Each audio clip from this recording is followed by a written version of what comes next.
Ladies and gents, howdy. It's your boy Jermaine Event, main on MMA.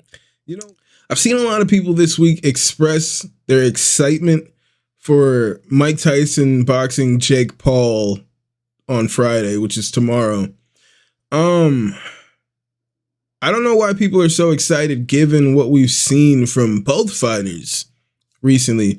We're putting a 60-year-old Mike Tyson out there. We've seen what he looks like, all right, at this age. We've seen him, all right, a shell of his younger self. He's a 60-year-old man. It should be that way. That's how it happens. I mean, I don't know if it should be that way, but it's just how life happens right now, okay? It's how it happens. Maybe there's some 60-year-olds out there that are just as sharp as they were in their 20s, but I doubt it. It's just as fast, just as agile. I fucking doubt it. I don't want to necessarily see a 60-year-old Mike Tyson get tuned up in there from Jake Paul. All right. It'd be cool if Mike Tyson knocks Jake Paul out, but like even in the fucking workout in the ring, he looks slow. He looks pretty sluggish, man. He looks off balance when he throws his punches. It looks like he's about to fall over from throwing his own punches. All right, he's just working out. He's not actually in a fight, and it looks like he's gonna fall down from throwing his punches, man. I don't understand why people are excited to see this. I guess just because the nature of this whole thing here, I'm doing this. I guess I'm going to watch it. But I'm hoping for the best, which is like Mike Tyson wins, I guess. Mike Tyson via body shot, all right? That's the best case scenario, I feel like. Let's check out a video from this page called Cloister. We need to talk about Paul v. Tyson.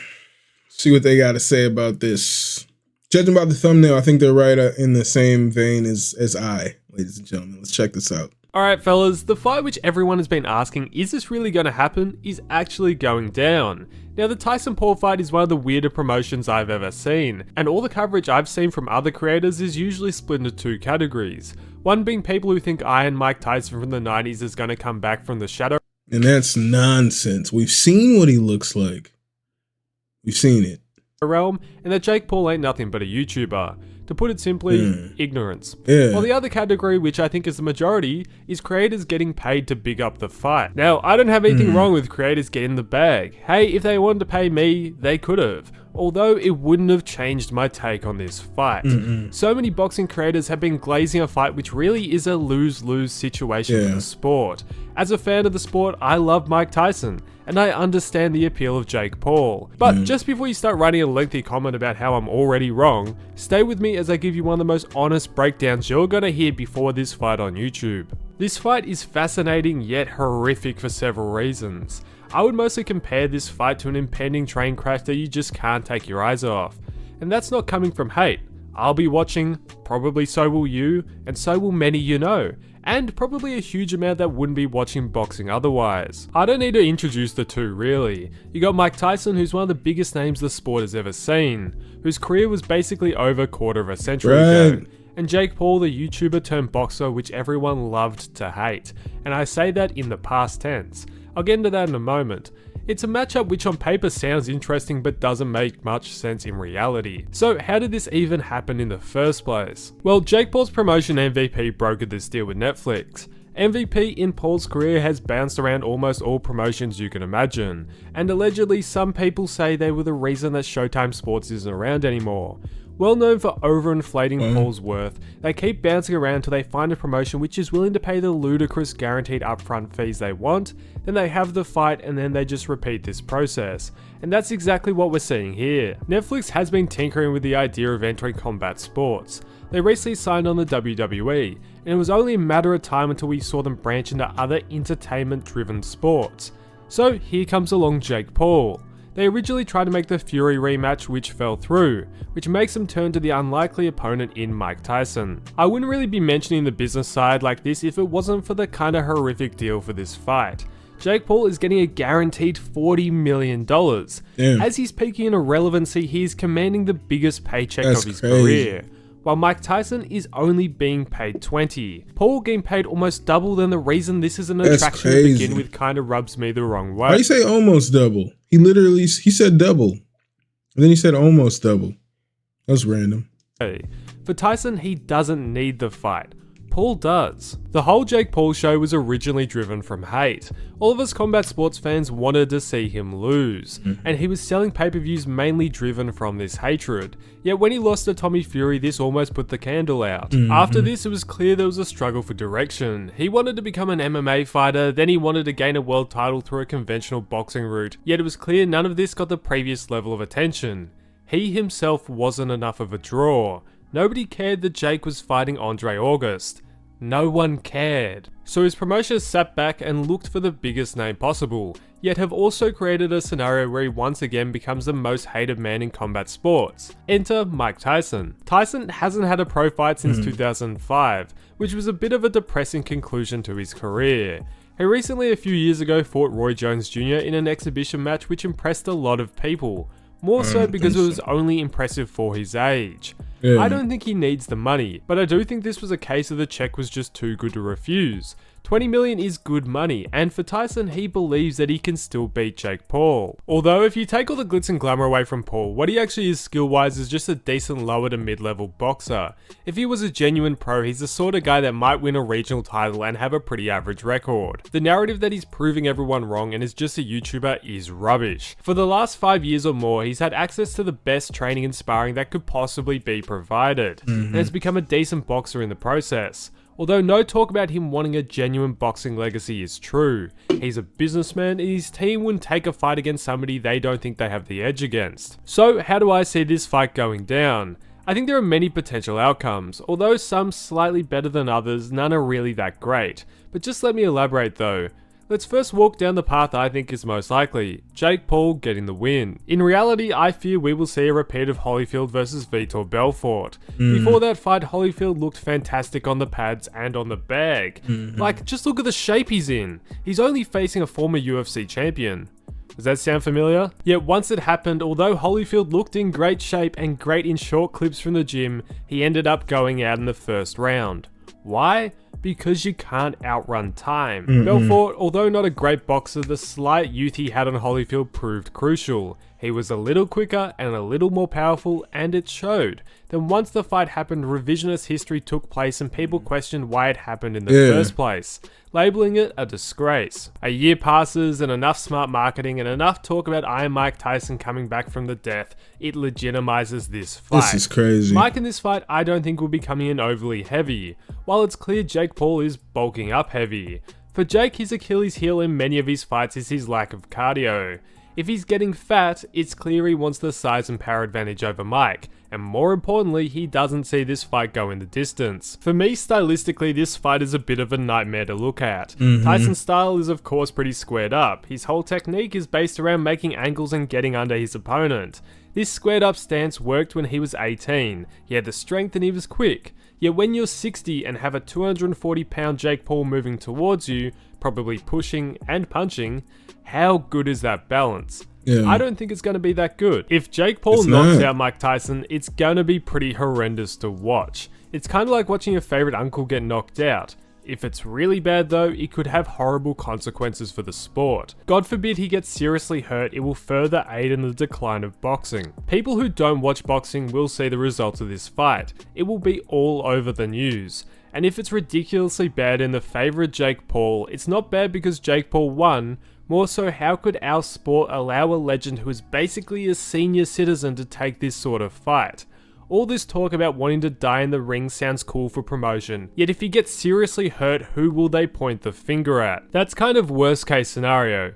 If Jake Paul wins, it fulfills his objective of becoming the most hated man in combat sports. No one is wanting to see Paul win, and no one will be cheering for him. Every bloke loves watching Tyson, and seeing Jake win will reignite that hatred and relevance he is so dearly looking for. And as a result, it'll kickstart back up business better than before the Fury fight. The other side of the coin is if Mike Tyson wins. I think his path to victory is in the first few rounds. If he connects and he still has power, he could put Paul down. Although I would be surprised. The only way I see him winning by decision is either Jake Paul comes in unfit or Paul's self-talk gets to him and he struggles into the later rounds, which I think we've seen holes in with so much emphasis in the Paul camp being put on belief and affirmations.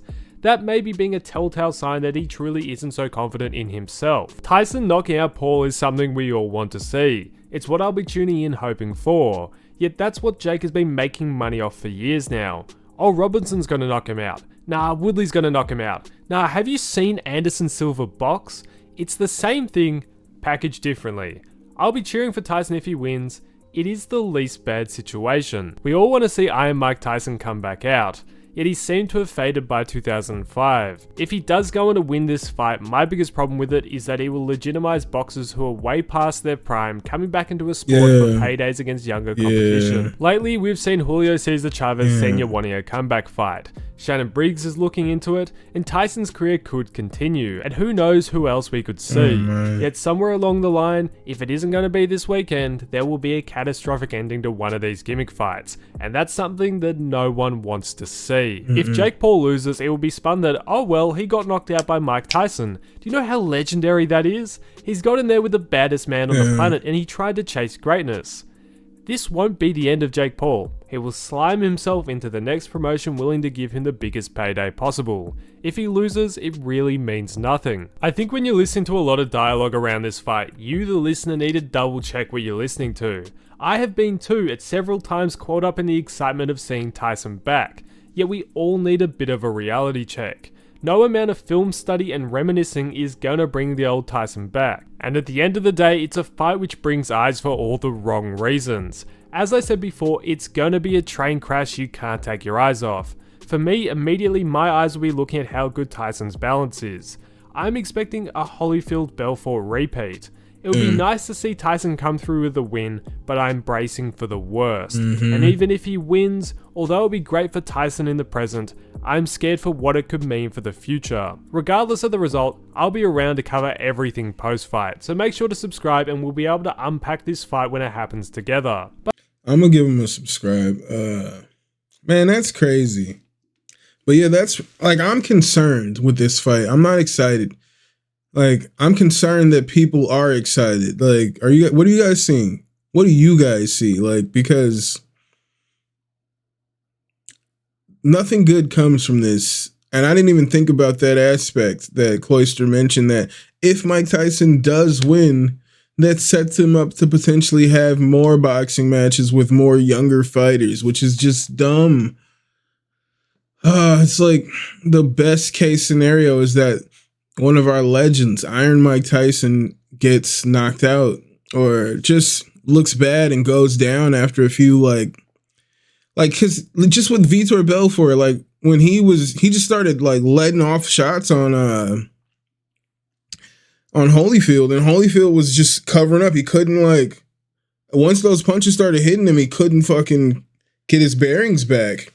It was like, he was like shell shocked immediately. And he's falling out of the ring. So, like, hopefully, maybe we get something like that. Maybe we get something like that. Because, man, I don't want to see Mike get hurt in there. But I don't want to see Mike win and set up more Mike Tyson fights. That's what I don't want to see. No more old guy fights. It said Julio Cesar Chavez Sr. was going to have an exhibition. Senior, I thought I saw Junior was gonna have an exhibition against Floyd. I didn't know Senior. God damn, it'd be unfair if it was Junior as well. But god damn, don't hit that old man, Floyd. Don't hit that old man, Floyd. I don't want to see it. Let me know what you guys think about this in the comments, man. Are you guys really excited for this fight? Are you like me? Are you like Cloister? Are you guys worried about Mike Tyson. You worry about all old boxers, MMA fighters, getting inspired to get in there and really do a lot of damage in the long run. Like it's not worth it. I don't want to see it. Let me know what you guys think in the comments.